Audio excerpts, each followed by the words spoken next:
Hello and welcome back to our channel. So today in this video we will be discussing about how you can add payment method in Oculus app. So without wasting much of our time, let's get straight into the video. So to add payment method in Oculus, all you need to do is simply tap open the app itself.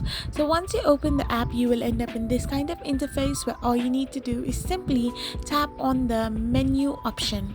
So once you have tapped on menu, you need to simply scroll down below and tap on the settings option, and then you need to simply scroll down to the payment method section. Once you're in the payment method section, select for payment either PayPal or credit or debit.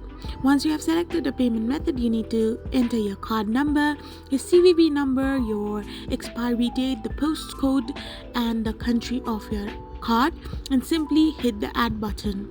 Once you do so, you will have a payment method get added in your Oculus app. I hope you found this video helpful, so don't forget to hit that subscribe button and do give us a thumbs up.